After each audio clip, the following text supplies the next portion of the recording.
Pessoal, vamos abordar nesse vídeo aqui um caso de viga de rolamento de ponte rolante reprovado. É de um projeto que aconteceu comigo algumas semanas atrás e eu fiquei de fazer um vídeo, né? Pensei, vou fazer um vídeo para falar desse caso aqui. Não é esse aqui que está sendo ilustrado na imagem, tá? É um outro projeto que eu estou fazendo, mas essa videoaula eu vou aqui mostrar o cálculo, né, que eu fiz de uma viga que eu reprovei para esse projeto inicialmente. Se trata de uma ponte rolante, né? E esse perfil ia ser aplicado aqui nessa viga de rolamento da talha. A ponte rolante tem esse vão aqui de 9 metros, né? Que é o vão aqui entre as cabeceiras. E a carga é de 3,2 toneladas aqui, a capacidade da talha. Bom, a primeira coisa que eu fiz para começar aí a fazer as avaliações é calcular os momentos de inércia. Então isso aqui a gente calcula sempre os momentos de inércia em torno do eixo X, né? O eixo X que é esse eixo aqui, nesse sentido, e o eixo Y nesse sentido aqui. Então a gente sempre calcula os momentos de inércia em X e Y e os módulos resistentes também, os módulos resistentes em torno do eixo X e do eixo Y.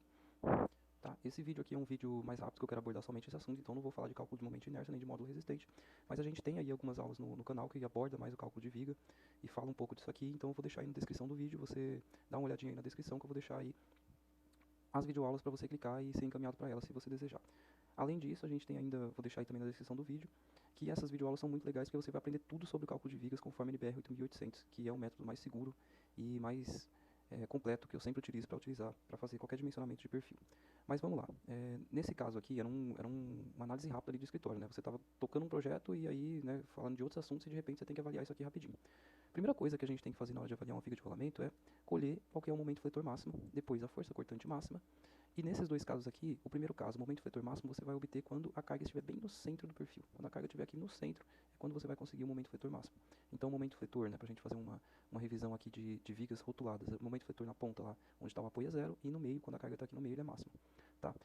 Abrindo um parênteses aqui, tá, pessoal, que eu vejo muitos projetistas e um pessoal que trabalha aí com softwares, às vezes vão fazer uma simulação dessa, por exemplo, e faz completamente errado no software, porque quando a gente tem um perfil biapoiado, esse é o padrão de momento fletor que a gente vai obter, né? Zero nos apoios e momento máximo no meio. O que acontece nos softwares de engenharia, né? Os softwares, por exemplo, como SolidWorks, como Inventor. Quando o pessoal vai fazer um cálculo, por exemplo, de elementos finitos, ou que não seja do padrão de elementos finitos, mas por outro método, né? Por exemplo, o Inventor ele tem o módulo de análise estrutural que daria para fazer essa simulação também. Mas o que o pessoal faz de errado? Eles colocam uma restrição de engaste aqui na ponta da viga.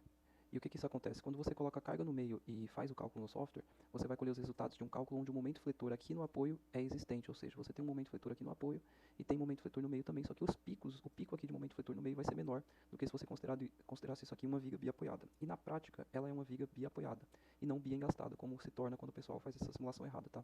Não é incomum ver isso aqui na prática da engenharia, isso aqui é bem comum ver o pessoal fazendo assim, isso é muito perigoso, porque você está diminuindo aí o momento fletor que você vai usar para dimensionar a viga. Então você pode colocar tanto a qualidade do equipamento, né, em xeque, quanto também, quem sabe, até a segurança das pessoas que estejam operando a máquina.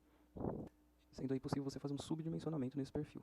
Então sempre que vocês forem simular a viga de ponte rolante no software, isso aqui é uma viga biapoiada, tá? Depois eu vou fazer um vídeo explicando melhor isso, por que é uma viga biapoiada e uma viga não biengastada. Então, dando andamento aqui, você vai colher primeiro o dado de momento fletor máximo, depois força cortante máxima, e a força cortante máxima vai ser, aqui conforme a minha setinha azul, quando o meu cortante estiver aqui o mais próximo possível da cabeceira, quando a talha estiver o mais próximo possível da cabeceira, quando o cortante é máximo. E você vai ter que avaliar os deslocamentos verticais e horizontais e ver se está conforme as determinações das normas, tá? Eu sempre busco aqui a norma também 8800 para verificar os deslocamentos, que ela tem um anexo lá que fala os deslocamentos permitidos em pontos rolantes. Então, dada essa introdução, a primeira coisa que eu entendi que era importante eu avaliar aqui era os deslocamentos verticais. Por quê? Quando eu faço essas verificações rápidas em vigas de ponte rolante, eu percebo que quando os deslocamentos estão de acordo, quando os deslocamentos aqui, esse deslocamento, quando você tem uma carga no meio, e o deslocamento está de acordo com o especificado nas normas, as outras partes aqui, né, as tensões, os momentos vetores também vão estar dentro dos limites. Então, sempre que eu já começo olhando os deslocamentos, se o deslocamento estiver fora, eu já reprovo o perfil e calculo o outro. Então, como a minha tarefa era verificar esse perfil e não dá só para eu falar para o pessoal, olha, não dá para usar, eu tenho que provar matematicamente por que não dá, né? Ou então com a simulação de software, foi isso que eu fiz. Comecei avaliando primeiro o deslocamento vertical.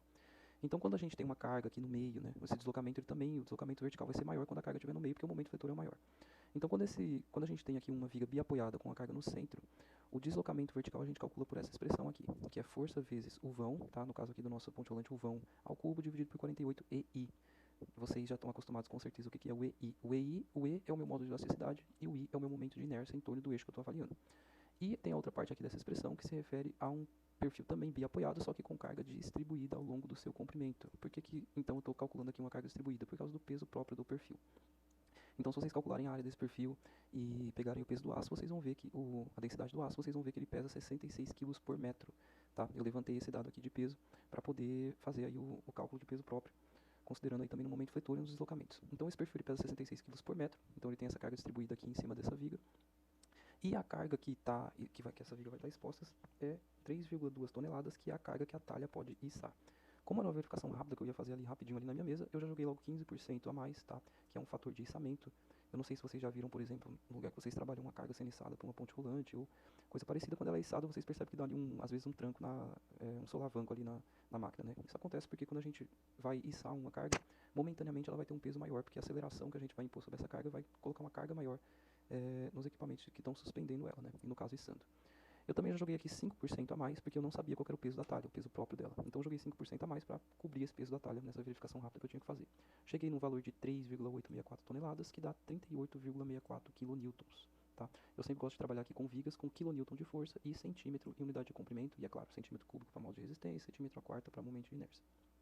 Tendo esses valores aqui, a gente vai somente substituir. Eu já tenho qual é o valor do momento de inércia. O módulo de elasticidade do aço é 205 GPa, passando para kN por milímetro por centímetro quadrado, desculpa, dá 20.500. Então, substituindo os valores, eu tenho o F, que é a minha carga, 38,64 kN.